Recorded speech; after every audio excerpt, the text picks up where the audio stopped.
It is our policy that we do not invest in positions in the funds itself, we invest in people. This podcast is for informational and entertainment purposes only and is not investment, legal, or financial advice. Opinions are those of the host and guests and do not reflect any affiliated entities. Investing involves risk, and past performance is not indicative of future results. The host and guests may hold positions in discussed securities. Now, please enjoy the show. Paulo, thank you so much for joining me today. Super excited to chat with you. All right, Paulo, you're the head of fund of funds research at Exponential Age Asset Management, also called Expaam. Expaam is a digital asset focused investment firm co-founded by Paul back in 2021. And you have a very extensive background in TradFi, I think going back roughly 20 years. All right, so I want to hear about your TradFi career. I believe that we spoke previously, and it's very, very interesting. So I don't want to give too much away, but can you give me kind of a walkthrough? Sure. Thank you, Andrew, for having me over. Usually people have Raul and you decide to have me. I hope you get your money's worth for that. But anyways, yes, I started my career in traditional financial markets back in New York City. First in investment banks. I worked at Bank of Strauss and then Donaldson Lufkin and Jurat. I was primarily trading emerging markets then. But about 20 years ago, I moved into asset management. I had a very good friend that was starting the fund of fund business for hedge funds, traditional hedge funds at Société Générale Asset Management. So I joined, my brother was number 3 employee there to start the business. We worked together for about 9-10 years at SG. We built the business of about $12 billion.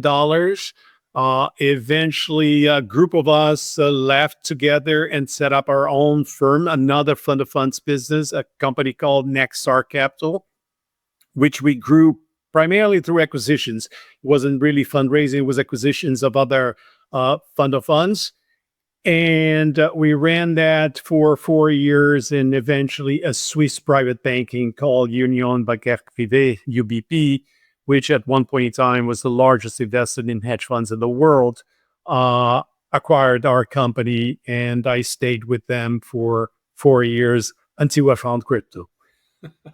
Very cool. Wow. So what was it about crypto that made you want to make that jump? Because obviously with your background, you could have gone pretty much anywhere. So why move to crypto? Two things. One, it's not only about crypto. I was like, okay, enough of this world, because the hedge fund industry was very interesting and has a parallel to what I'm doing here right now.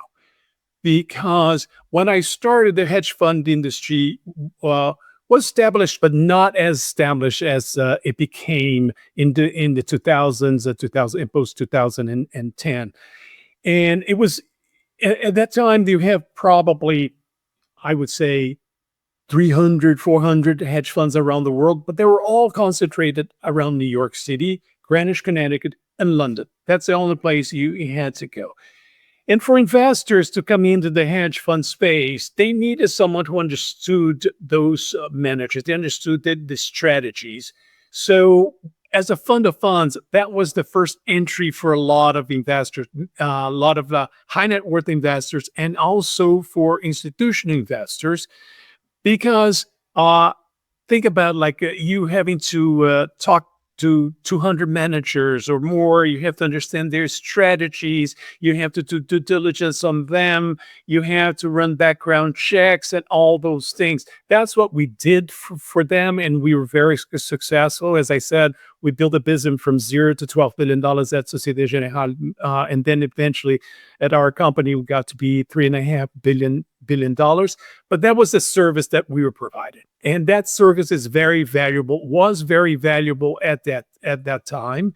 And that's what we got from sovereign wealth funds, pension funds, endowments, and high net worth individuals, family office, all coming to us and investing through us. Because also we had the approach of listen, come to us first, we'll teach you. And eventually you can do by yourself, especially when you're talking to a very large, sovereign wealth fund. I remember, one very large in Asia, they were dealing with them. They were reluctant. And I said, listen, come to us for 5 years. We'll teach you everything. And eventually you do. They loved it. And they because they didn't know. And then sometimes people have a hard time admitting that they don't know, but you can say like, we'll teach. Here, we're pretty much in the same space, but the numbers are much larger because the number of crypto managers that are out there is staggering. Each day I was talking to someone yesterday that they said that this year they expect another 200 crypto funds to be launched. And I say, who's going to fund these guys? Who's going to look at these guys? So I'm perhaps going to jump ahead, but I remember when we were talking, I told you that when I joined Expaam, Raul told me like, oh, you joined, let me send out a tweet and say that you're here, you joined, you're looking for these types of funds and so on and so forth.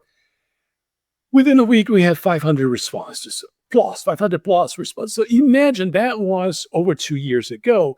And with the more and more entrants coming into the market, how do you go about, like, if you, crypto is already difficult. Crypto is, it's very volatile. And so how do you go about, evaluating which managers to invest in? To give you a clear example, if you just felt like, okay, I'm going to choose like 1 or 2 managers to invest directly. The first quarter of this year alone, you had managers down 50%. If you chose those 2 managers down 50%, you really did poorly. So what we're offering here is the same thing that I did in the traditional financial market. It is a service. We provide a service, like we will do the work for you. We will evaluate all those funds. We'll talk to them. We'll take the time. We'll do our due diligence. We have the other co-founder of Expaam is John Pridgeon, who is an attorney, and he does all the legal work for us, all the operational side for us. And we run background checks. So we make sure that everything is buttoned up before we invest. And even prior to FTX, we make sure that there were no problems with counterparty risks. So we didn't have much problem with when FTX went under. But like going back, like I said, when I got this flurry of 500 responses, I pretty much reached out to all of them because first Raul had sent out, I had to do this. And I also wanted to get to know those funds. Pretty soon, you know what to do. You know that's a lot of them really don't meet your requirements, but you get to know people and you put your name out there and they know who you are. So that's, I think, the good service of fund of funds. The fund of funds business eventually in the traditional financial market and not yet in the crypto market, it got a little bit of a bad rap because it's two double layers of fees. But there's a reason for that double layer of fees, because we are really doing a lot of work that needs to be done that a lot of people would be unable to do. And he specifically go back to saying that in the space, in the crypto space, things move so fast, but so fast that you have to be able to know what funds to invest in, because I honestly believe it is our policy that we do not invest in positions in the funds itself, we invest in people. So you have to know who are the people that you invest in, what they did in the past, what is the understanding that they have of the space, have they worked in traditional financial market before, are they crypto native, what they've done before and know when they start first in crypto. And more importantly, the majority of the crypto hedge funds are fairly small. So you have to worry about business risk also. They can be the best traders. They can be the best investors. But if the AUM is not large enough to sustain the business, it's very complicated, especially when you have like a quarter like we have, like now the first quarter of this year, people are down. They have to go back to their high water mark before they can start charging performance fees. So one thing that we do very, very clearly is like making sure that they have a run rate of at least 2-3 years to run the firm without any depending on the fees that they are collecting. So that is the work that we do. That's the work that I've done before in the traditional financial market, and I poured it here. And I think that's why Raul invited me to join, because the firm, as you mentioned, was launched in late 2021. And I came in the beginning of 2023. And common friend of Raul and mine introduced us. and I came to work, and I love the team because it's Raul with his global reach based on the years that he has written the GMI letter to investors, to institutional investors, to high net worth individuals, with Real Vision that he launched about 10 years ago, and all the podcasts that are out there. So he has that global reach that everybody knows who he is, and he has his very, very strong framework of a macro picture of how investments in risk assets should be done, and we follow that very closely. So we have that on top of that, and the rest of the team that are here, which is great. So I joined about 2 years ago. I had that 500 or so managers to talk to. I already had invested. So perhaps just going back a little bit, once I decided to leave the traditional financial market, it was because, okay, the hedge fund industry had become a different animal post the great financial crisis. Post the great financial crisis, it was not more the real traditional hedge funds that had volatility, not as crazy as volatility as crypto market, but had volatility. But, investors accepted that because the volatility on the upside was much greater, and people made a lot of money over the years. Post the great financial crisis, a lot of institutions started dominating investments in the hedge fund industry, and the volatility was lowered, but also the returns were lowered. So everything became a little bit uninteresting, and everybody that claimed that they could find alpha was very, very difficult to be found, and especially the space increased. More and more hedge funds came out. People coming out from investment banks, people coming out from existing hedge funds and setting up their own firms. So I felt like, let's do something different. And I joined for a while a family office, and eventually advised another family office. And I wanted to understand more about crypto. And the first time I really started looking into Bitcoin, it was around 2017, 2018. And then more so in 1920 that I really did my deep dive. And because the beauty when you deal with high net worth individuals, they are the ones who really created the traditional hedge fund industry in the past, in the 1980s. And here again, because they have money, they can allocate 1%, 2% of their net worth to a new asset class and see how that goes. And that's what I started doing with those family offices, until I got that phone call from Raul, and we met via Zoom. He came to New York, we had dinner, and that was that.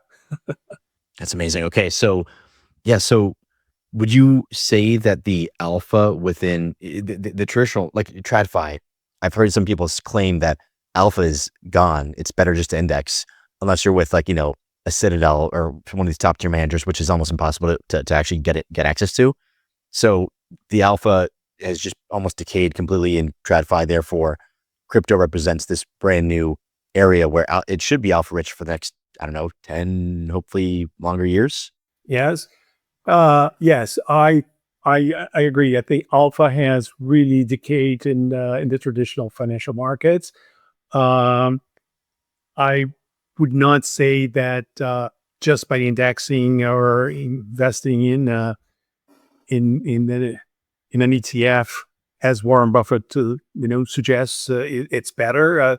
But there are some very, very talented hedge fund managers out there yet. But I would say that the greater majority no longer provides alpha to investors. And you mentioned in crypto, there's just so many different types of managers. There's so many managers. How are you, when you're looking at these different managers, are you segmenting them into, okay, they're doing early stage venture, these guys are doing growth, these guys are doing market neutral, these guys are doing long short? How are you bucketing these guys, and what are you most excited about, or what do you guys actually want to invest in terms of strategy? Well, the fund that I manage is primarily only long bias fund. So the mandate is to be pretty much invested at all times. And based on our framework, the crypto space has a good, say, 2.5, 3 years of the markets going up and 1 year of the markets being down. And that people used to think that that came from the Bitcoin halving. But what Raul has proven with the Everything Code, it is not. It is mostly about global liquidity. And I think after he's spoken about this for so many years, everybody picked up on that. And it is really the basis behind risk assets going up, because when he's looking at a global liquidity as far as investment goes, it's not only for crypto, it is for risk assets. We're talking about tech stocks, we're talking about commodities and emerging market equities, and so on and so forth. And so we do base our I lost my train of thoughts here. So you're gonna have to ask your editor. Yeah, no worries. Where were we? You asked her? I was asking about the let's see, I just wrote it down here. Oh, well, so you mentioned I was asking about, which strategies are you guys focused on? So, as I said, we're primarily a long-only, long-bias fund. Our mandate is to do that. So our view is that we should follow the market for those 2.5, 3 years that the market moves up, and be fully invested 100% and choose the funds that we invest in. There are funds that are fully invested. And then when the market turns, we move away from those managers, those funds, into market neutral funds. But we're always pretty much fully invested. It's not that we're going to be sitting in cash or doing anything. At best, after a very good year, we may return part of the capital to investors if they want to, but we're going to be fully invested. So that is our mandate. That's what we do. Those are the main funds that we invested pretty much right now. It was not the best strategy to be invested in the first quarter of this year, but we still believe that we're going to see an up market in 2025, and that's how we are positioned. So one of the things that we've done with our portfolio since I joined is make sure that we have liquidity in two ways. First, liquidity in case some of our investors decide to redeem. I have to make sure that I have the liquidity to face that redemption, but also the liquidity within the funds, that the moment that the market turns, or I see that the market's going to turn more to the downside, that I can redeem from those funds and get into market neutral funds. Because you know very well that some funds have lockups, some of them have 2-year lockups, 3-year lockups. In the crypto space, it's crazy to have funds with 2-3 year lockups because you can't maneuver if you invested in any of these funds. So what we did is we started investing mostly through SMAs, separate managed accounts, so that we have control of the asset, we have visibility of the assets. But when the time is right, I can just inform the managers, listen, within the next 30 days, we're going to be unwinding the account because I'm going to be moving that into more market neutral funds. What is more interesting is that a lot of the firms that we chose to invest, they run both a market neutral fund and a long only fund.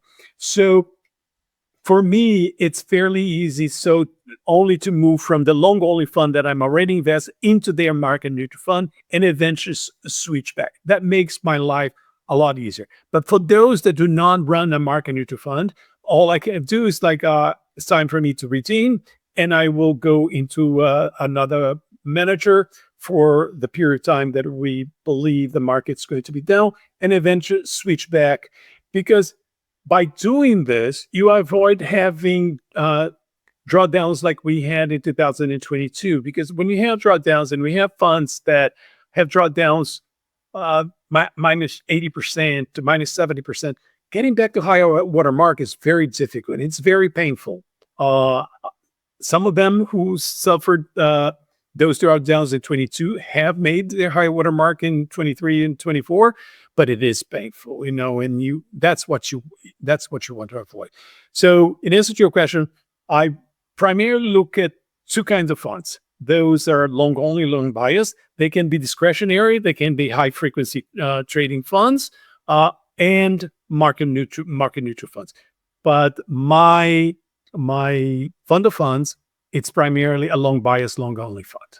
And also, Raul has this framework that he calls the everything code. I'm not an expert here, but it has to do with our debt is too high. The demographics in the West are, people are not having as many kids. Inflation is kind of high. And so basically he's saying that crypto and AI represent these exponential technologies that are essentially going to like save us out of this mess. Is that the rough idea of kind of that thesis, and also why investing in crypto is so important? Yes, he believes that the inflation is low. Okay, inflation low. Not like the Fed. The inflation it's coming down, but the other things you mentioned are correct. That's based on what he truly believes. And yes, so he believes that this is a new space that you can come in and you can make a tremendous amount of money right now that is uncorrelated to the rest of other asset classes, and that should be here for many, many more years to come. One day, most likely, it will be arbitraged when the large institutional investors come in. We've seen a little bit sliver of what can happen in this market. Again, I go back to the first quarter of this year, when you saw large hedge funds unwinding their positions that they had in the crypto space to the tune of $10 billion. And you saw the month of February. But for them, crypto is such a small investment. They were more worried with all the investments that they had within their own hedge funds, their bond portfolio, their equity portfolio.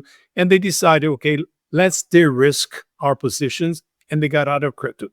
But one day you're going to see more and more of those players coming into the market, more and more arbitrage and being taken away, and the alpha is going to come down. But for the time being, I think there's still a tremendous amount of alpha out there, and what we've seen.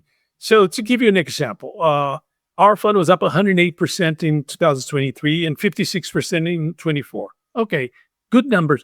What other asset class give you those type of returns? And if you go back, even the prior cycles, let's just go back to 2021, the funds were making 300% in the year. Some funds made 1,000% in 1 year. It's just, of course, you can't expect that to happen. And we're already seeing, of course, Bitcoin is not going to go up 10x from what it is here from one day to the other, maybe over several years, decades, I don't know. But the alpha, it's still there. And the market's still very nascent. There's a lot of things happening in the market. Price is one thing. People tend to focus on price. I do too, because I manage for a month-to-month P&L. But when you talk to the protocols underneath and what they're doing, what things they're coming, how the world is going to be changed with what's been developed in the blockchain space, we believe that there's still a lot of alpha to be taken. That's why we're in the business.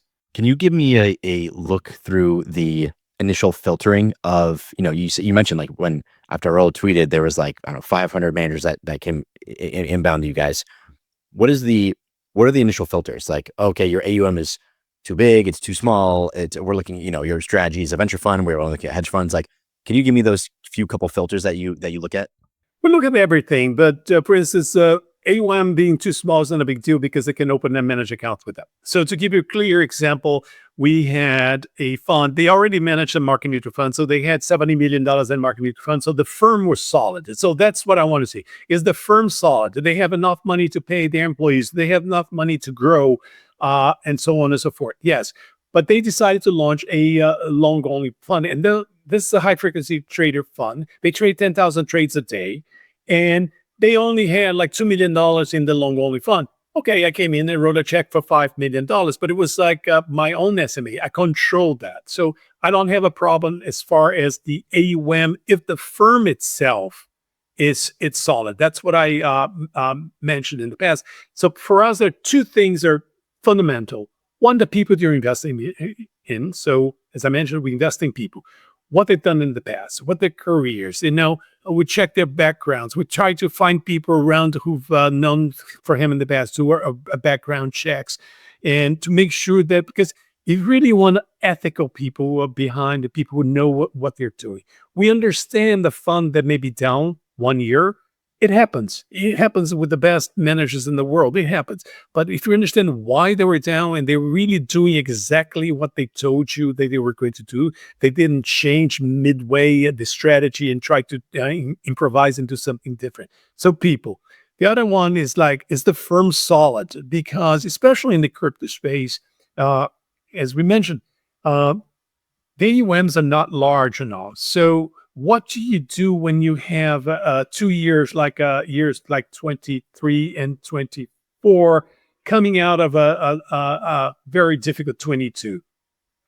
The performance fees that you collected, do you just take home, or do you also use that to fund the GP? So those are the kinds of things that we want to see. So you're giving stakes to the people that work for you on in the GP, so that they also can benefit in the long run if this thing is very, very successful. So those two things are paramount for us. And then of course we start looking at what strategy they're in, if it really fits what we want. You know, sometimes we get to certain funds that try to create some different differentiation, but that doesn't really make any difference to me in the market. Or you find people who would we have a fund that I call the guy he's the Warren Buffett of crypto. He buys and hold, but he's been doing this since 2016. And if you invested with him from day one, you're up for 40,000%. My arguing with him is not everybody started with in that day one with you, so they invested over time. So you had your ups and you have your downs. But he believes no, a fundamental value investing. If you stay invested in the best crypto tokens, you're gonna make money. So how do I mitigate an investment with him? He gave me weekly liquidity. I can get out at any time. So it's up to me to see okay, it's time for me to move away and not remain invested. Of course, even more so after FTX, we look at the service providers that they use when, what counterparty risk that they do, if they really understand, the operational side of the business. That was one of the major difference that we noticed pre-FTX and post-FTX. Because pre-FTX, you had a whole bunch of people who were great traders, very full of energy, and they understood everything else. But the operation side was not well handled. They didn't understand it very much. They understand somehow counterparty risk and so on and so forth. Afterwards, things got a lot better, and that's a part of the operation. Because we, again, may admit that a fund had a down year, but we cannot have a fund that blows up. That's unacceptable for operation risks, things that they didn't see and we didn't see doing our due diligence. So due diligence on the operation side, paramount. The how much AUM the fund has to support the firm and people. That's basically it. Because in this market, so far, market neutral is a little bit more differentiated because they started having different strategies and creating different strategies. So when you go there, you have to do a more in-depth analysis of what those strategies really are. And to be honest, when you go and see what it's in there, they call it market neutral, but the truth is there's nothing really market neutral there in the traditional financial way that we believe market neutral should be. It's just that it's not correlated to BTC. So anything that's not really correlated to BTC have a very low correlation. They call it market neutral because there's a lot of lending. There is market making and other sorts of strategies. They're labeled as market neutral, but are not. But when you go into the market neutral space, you have to be able to understand more the nuances of those strategies before investing. So when you're doing your homework for a different for funds, the quantitative aspect is in some sense easier because you can just show me your numbers, show me the data. The qualitative aspects, especially relating to team and manager, that's much harder because you have to, I don't know, you're basically trying to suss out, is this individual or team, are they, good actors and all these other factors? Could you talk to me about some of those qualitative manager factors that you're looking for, like, or whether it be green flags or red flags? The reason why fund of funds are valid, in my view, in this space, because we do this the work for our investors. So I was saying that how fund of funds adds value. It's because, like, for instance, in the traditional financial market, as I mentioned in the beginning, you had like three centers of excellence. It was New York, Greenwich, Connecticut, and London. If you went there, you saw everybody, and pretty much everybody was inside a physical office. You went there, you saw the office, you saw everybody, you met with everybody, you met with the operations team, you met with the compliance team, you met with the trading team, and everything else. In the crypto space, it's completely dispersed. They're managed all over the world, and they sometimes don't even have an office space that they go to. So people working from home from different places. So it becomes even more difficult for you to understand and analyze. Who are these people? Where they come from? Do they get along together? Because one thing is for you, just like when you work in an office, you know who gets along with someone. When you don't work in an office, it's a little bit more complicated. So those are nuances that are very, very important, because we've seen red flags when people have not really sat side by side, but they had expectations, and that they were going to be paid X amount of money in a good year, and they were not. And then they leave, and they take other people with them from the firm. That is a detriment for the fund. So we like to see that, despite of the fact that they work from home, they work for different places and around the world, you have to have a cohesiveness. And the cohesiveness, you're only, in this day and age, you only find by like meeting them personally, sitting down with them one by one, and then with them together, and seeing how they interact with one another, and becoming, in a way, friends with them, and realizing that, okay, this is the group that I'm going to trust my client's money with. Can you talk to me about portfolio construction? Because you were mentioning earlier that you have primarily long biased, but then also there's some allocation of market neutral, and that kind of shifts depending on where we are in macro.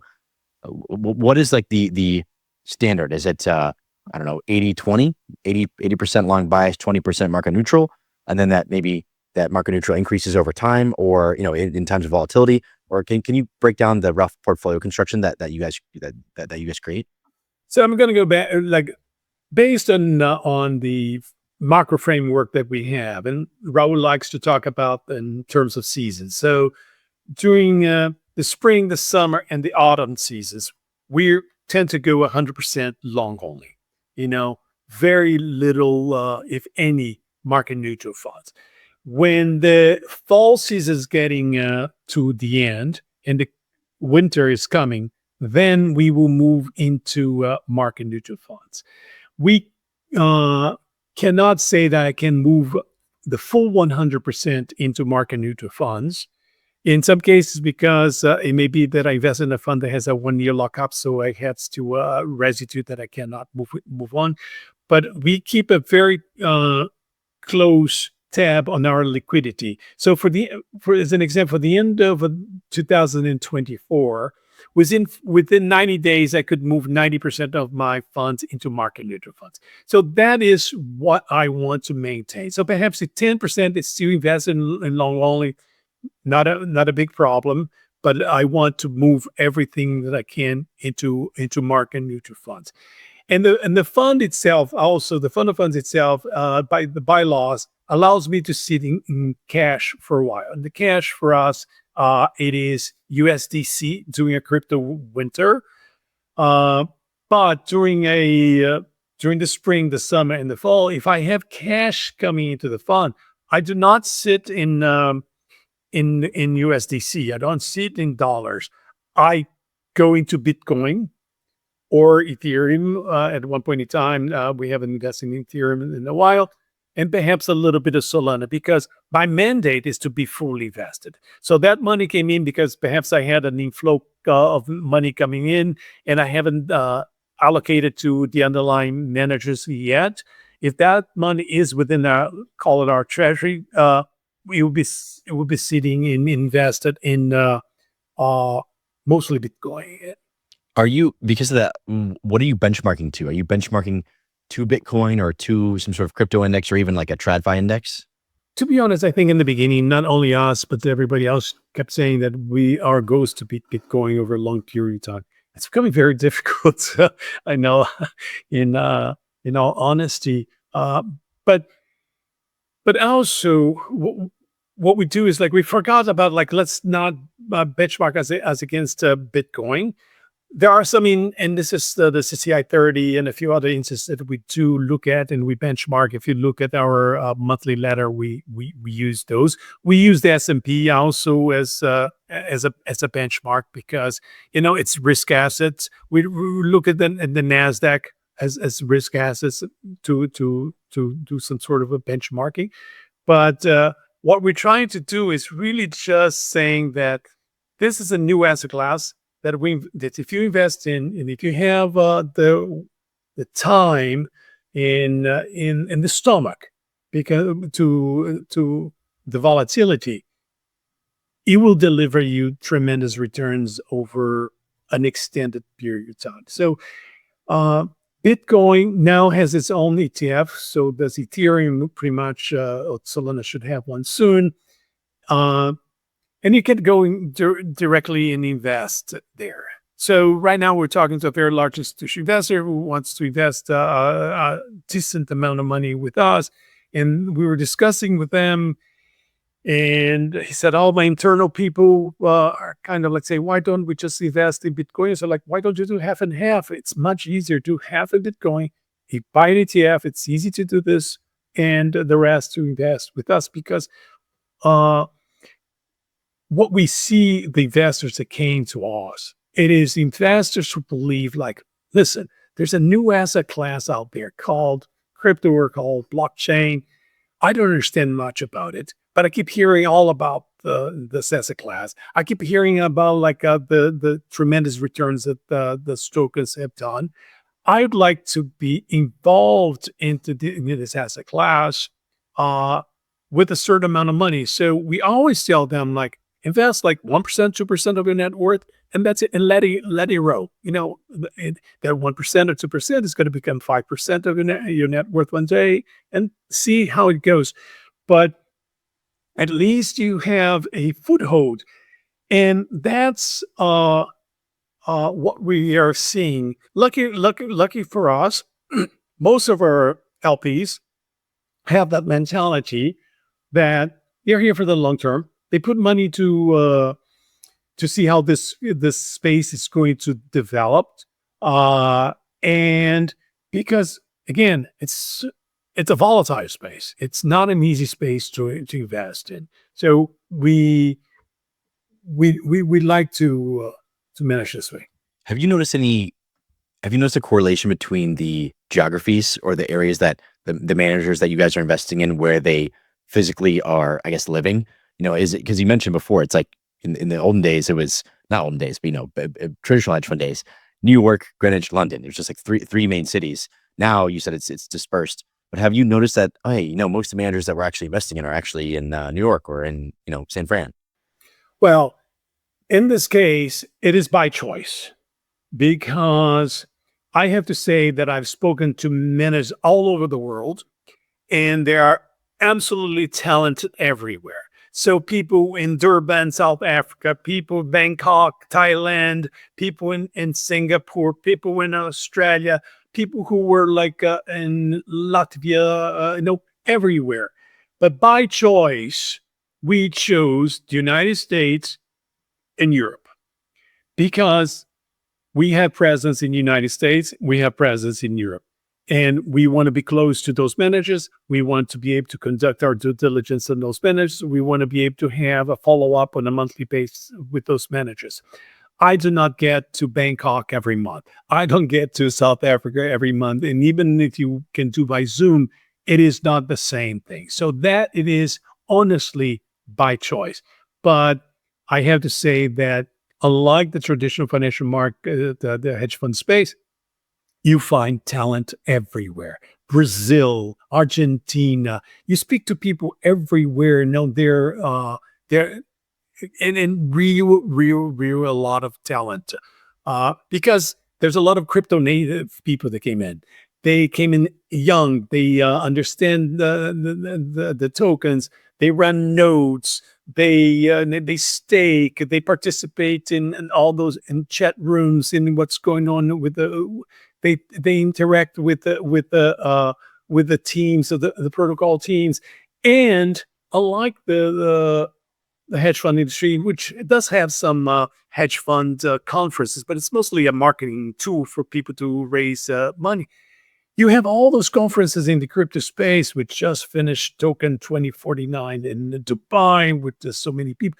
You have you can go and meet people, interact with people, and acquire more, let's say, knowledge, acquire more insights, and make new friends, and that will help you go through.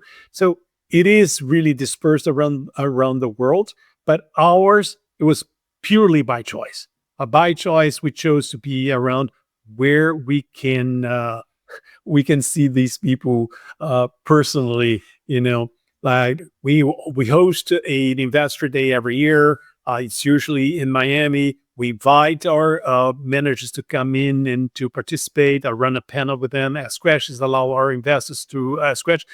We love transparency. Our goal is to educate people about it. The same way Raul is educating people through Real Vision.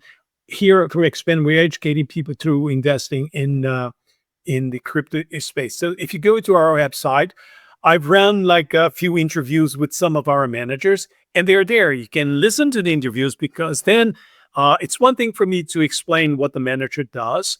The other thing is for you to go and listen from his own words, like what he does, how he invests, and so on and so forth. So we have those interviews there. We put our full day of the Investors Day on our website, so you can go there and click on the panel that I had with the managers, asking them questions. And I kind of like Raul says something about the everything code. I asked them something completely different. It's like, what if try to challenge people to go the opposite way and to get the different opinions. So our goal is to be very, very transparent. And in order to do this, you have to develop a very close relationship with the managers. I'm very close with them. I have dinners with them. I have lunch with them, and in order that you can put them also in front of our potential investors. So now that we're starting to talk to large institutional investors, I tell them, like, instead of listening, you can hear from me, I can explain to you everything, but why don't we organize 2 calls and you pick from my list what are the 2 managers you would like to. I don't hide the name of the manager that I'm invested in. I just think that the pie is here to grow for everybody. And we put them in front of the potential investors. They ask all the questions. They feel more comfortable, and so on and so forth. So it is like, it's all about like your philosophy, what you want to do as a firm, because we're creating Expaam as a firm to grow, and hopefully we are being successful in what in our undertaking.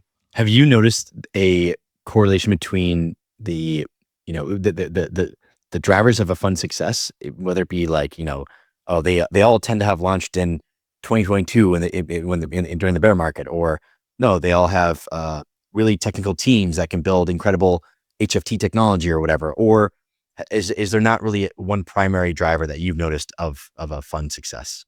Those who started like prior to FTX at least had 2021.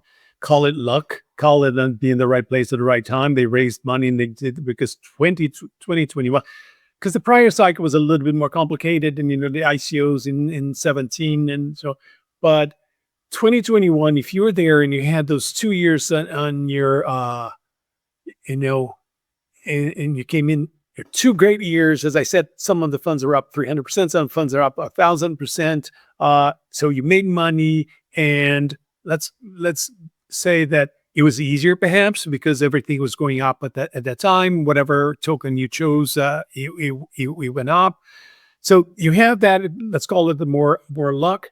As far as in answer to your question, it's different. Like for instance, take a high frequency traded fund that we invest in 10,000 trades a day. They're completely agnostic of the price of the tokens, of the fundamentals of the token. It's all based on their signals. So you have to know who they are. And in the case of this manager we invested in, those are like guys who work in the traditional financial market in quant funds and in hedge funds. They worked for two very large investment banks before that in the quantitative desk. So they had the background of creating those signals in order to be able to do that. I don't think a lot of crypto native managers would have been able to do that. You had to come with that background. The crypto native managers on the other side, and the younger they are, actually, it's quite interesting because they have the time, they have the energy, and they really want to go deep into the intricacies of the protocol and trying to understand what the protocol is doing, what could be done in the future. They go to attend those conferences and talk to the protocol teams, and that is the part of I would say that is more like a value oriented. You really try to understand as if there is a reason why I'm investing, that these people are doing the right thing and it's going to be successful. And then the others who just come in and they have more of that spirit of like, okay, they view the crypto space so far as like a big macro play. Like you take a global macro manager in the hedge fund industry who does invest in equities, in interest rates, and commodities, and everything else. They're just looking at the same way and they say like, okay, let's see where the market is going, and I'll follow that. It's perhaps a little bit more trend following here. Perhaps it's looking at events from the outside world in the market that affects the market space and how they're going to invest. But so it's a difference. It's a difference. Each one has their own let's say whatever. How would you say that, we mentioned that the traditional hedge fund space, the alpha has just diminished massively over the past 10, 20 years. How many more years do you expect us to have in crypto? Are we talking, do we have 5 years of alpha left or, 20 years of alpha left? What if you had to guess? I am older. But if you're talking to someone who was half my age, would say he would hope that it would have another 20 years, of this. The market, let's put it this way. If the blockchain space really delivers what it's promised to deliver, I believe we can have this becoming a market that will have another 10, 20 years of good trading. Granted, nothing is going to go up 300%, 400% a year like in the beginning, but it becomes less volatile also. So that's why it attracts more capital. It becomes more institutionalized. It becomes a bigger market. And I think we need a market like that. For instance, look at the United States. Each year we have less equities traded in the stock exchange. It's far more complicated now for private equity to do IPOs and to get exits. So here we're coming with a completely different, space that is growing. There's a reason behind it. There is really solid protocols that are going to deliver tremendous changes to the way we live, especially in the financial markets. So yes, I think we have a long haul ahead of us. I'm not sure if I'm going to be here for the next 20 years, but yes. 19's fine. 19's fine. We'll take that. We'll take that. So in your opinion, what is the primary reason that institutions are not, we've been hearing for years, institutions are coming, they're coming. And yes, some institutions have invested in major ways, but the vast majority still have not. In your opinion, what is stopping the major institutions from really going all in on crypto, in today's day and age? I'll give you an example. We talked to a few large institutional investors. And they told us that if they had a choice, and they did that in the beginning, they would prefer to invest in crypto through a VC fund, through large VC funds, because they didn't have to worry about the mark to market. Because those that invested in the VC funds and also allocated a small amount to the liquid portion, they said that every time they got to the investment committee meetings on a monthly basis, despite of the fact that allocation to the VC was like 9x larger than investment to the liquid space, the discussion about the liquid space took 90% of the time of the investment committee because of the volatility. People are not really geared to accept that kind of volatility. So that's what they felt. They feel like, why would I just have to deal with that? I go into the investment committee meeting. I only had, let's say, $10 million invested in liquid space. I have 100 invested in the VC, but we spend the whole entire IC only talking about the liquidity. What happened to Bitcoin? What happened to Ether? What happened to Solana? How this drawdown and this and that and the other, blah, blah, blah, blah, blah. Whereas the other one, it's there. Nobody's really talks much about it. I think that is partially the reason. And I think the other mega reason, especially in the United States, was the regulations. People were not really willing to do anything until they felt that they comfortable with their regulations. And we were in an environment that was not very pro-crypto until the end of last year. Now it's changing. We're seeing Congress passing laws. We're seeing the SEC changing rules and regulations. We're seeing the CFTC also getting more and more involved. And we're seeing a lot of lobby from the industry, from the space, to go in there and guide them in what's the best outcome of all those regulations for us. So I believe that when everything is in place, you see more and more people coming in, because then you're not blamed. You went to a space that the SEC didn't like the space. Nobody's going to do that. So, and slowly you see some people who are more forward looking, like BlackRock, talking about we need tokenization of all assets, and the bonds and the equities and this, that, and the other. And so people listen to that and say, oh, that is great. Because very few people jumped into the market. Like, for instance, the market had a big moment in early 2020 when Paul Jones wrote a letter that he had done a whole bunch of study about Bitcoin and how Bitcoin really added to if you invest in your portfolio. And that was a watershed, because here you have one of the best macro traders in the world, very successful, telling everybody that and saying that he was going to invest. So that opened up at least the conversation within every single hedge fund in the world, because people say, Walter Jones is doing this, we should be looking into that.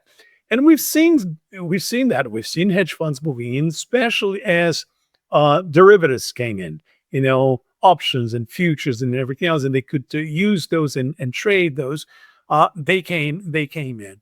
But I think the market really will become different when we feel that the regulations that are passed are solid and people feel comfortable with them.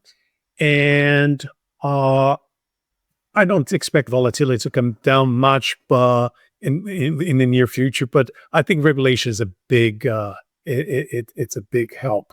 Definitely. You mentioned tokenized securities. What are your personal thoughts around that? Because in my view, it's going to be great for markets. It's going to make them more efficient, more transparent, et cetera. But in terms of, I guess making money, I don't, sure, there's opportunities there, but I don't see it as this kind of 0 to 1 that crypto is. But what is your personal take on tokenized securities?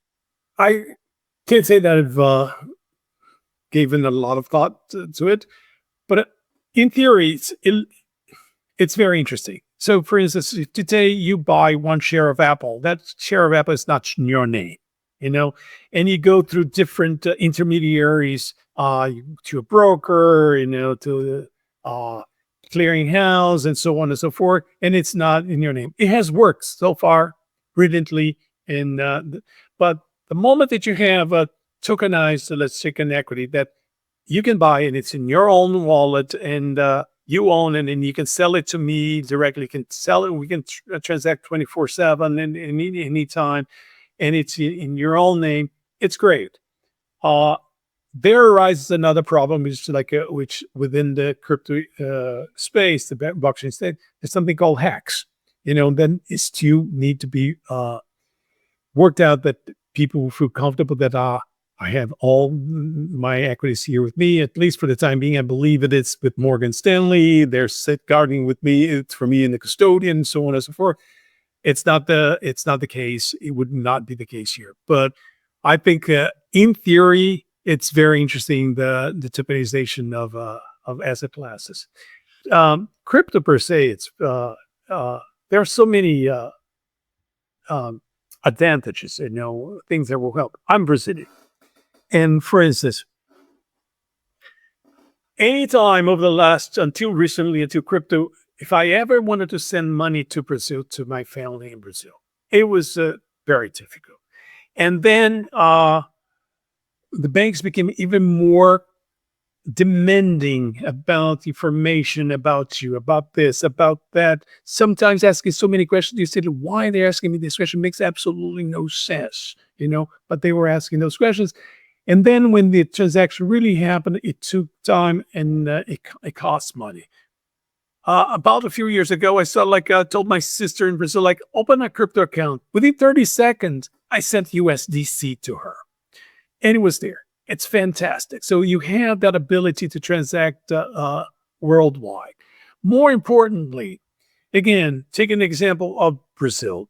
If you want to save in US dollars because you're afraid your currency can be devalued over time, you have to be very rich. In the past, you had to be able to have at least a minimum, I'd say minimum $1 million, most likely $5 million, for you to come to a bank in the United States, open an account in Miami or New York, or if you extra rich, you go to Switzerland and open an account there. So the regular Brazilian, the middle class Brazilian, could not do that, but they wanted to save, let's say, $5,000, $10,000 a month in dollars. They couldn't, unless they bought the paper itself. Nobody's going to buy the paper dollar itself. Now with stable coins, you can open a crypto account. You buy the stable coin, you're saving in dollars. It's a mega transformation. And I see friends of mine in Brazil, people in Brazil doing that. There's a bank in Brazil who created their own stable coin in order to be able to help with that. So there are already those real world effects helping people that 2 years ago it didn't happen. And for the longest time, it never happened. So crypto is developing here and there a little bit of good use for the common man. Let's put it this way. And I think tokenization will be something. Imagine again. Let's take an example of foreigners. They've seen the Mag 7 going up for so many years, and they could never invest in Apple. They could never invest in Microsoft. They could never invest in Google and everything else. If those things are tokenized and you can buy in your own account, you can participate in this upside of an equity market. If you think, I mentioned that in the United States we're seeing less and less equities in the stock exchange. In other countries, even less. There's no IPOs and there's no new equities coming in, and some companies fail and they delist and everything else. But so for people all over the world who feel like I want to participate, and imagine over time, you yourself or with the help of someone who understands a little bit better, you can diversify. So I live in, take the example of Brazil again. I live in Brazil. I already have some investment in the local equity markets. Oh, so let me invest a little bit in in the United States equity markets through tokenization, or in European equity markets, and so on and so forth, it opens up something that you were never able to deliver to any to billions of people around the world. So, no, I hope Larry Fink is right, and this thing is coming. I want to ask one that's kind of crypto adjacent. It definitely impacts crypto. Trump tariffs. Where do you stand on that in terms of how it impacts crypto and just markets broadly? I think it was more, so far it's been more the way it was implemented, the way it was announced, because the whole space came into this year very, very positive because Trump was elected, Trump came in, Trump understands crypto, and he was very pro crypto, and pointed the pro crypto people to the head of the agencies, and you saw the Congress was already looking into passing laws that are pro crypto. So I think the people feel that and said, "Oh, this is great." They heard about the tariffs, but nobody really understood how that was going to impact. And in the very short term, nobody believed that those tariffs could impact any. Why would it impact Bitcoin? Why would it's a store of value? Why would it impact Ethereum, the world ledger, things like that? Why would it?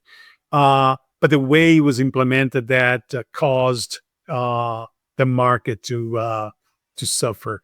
So going forward, I don't think it has an immediate impact on crypto. Very nice. Awesome.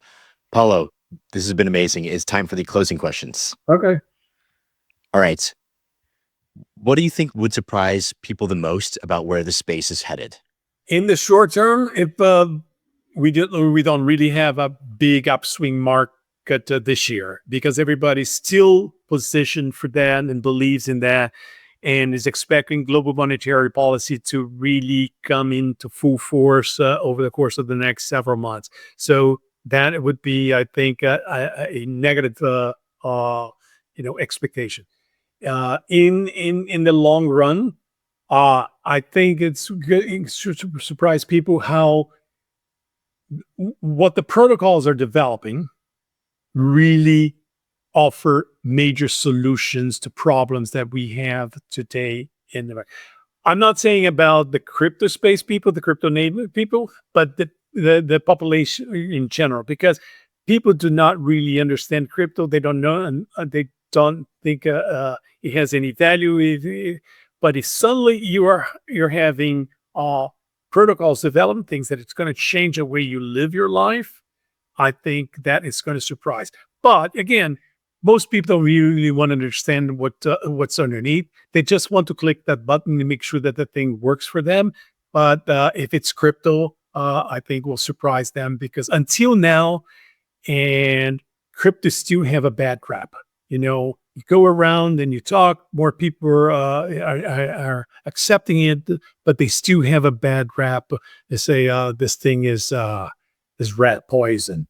Yeah, but stables, like who doesn't like stable coins? It makes a lot of sense and it's easy, and something like that is a perfect example of it's just they're just stable coins. How can you hate that, right? Even though it is technically crypto, so it is a stable coin. Stable coins.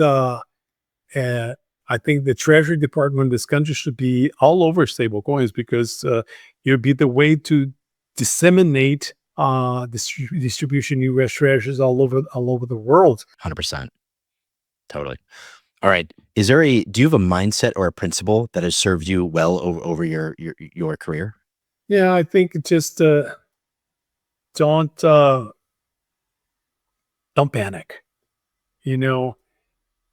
Especially for someone like me who's seen markets up and downs. Tendency of people, it's mostly to panic, and I still see that very much. I can say, when the market goes down, my sisters all call me. But because if you really, first of all, you should go into this knowing what you're investing in. You should go into this not allocating most of your capital, or just a portion of your capital, because hopefully it's going to compound over the years. But do not panic, because panicking really is the worst compounder.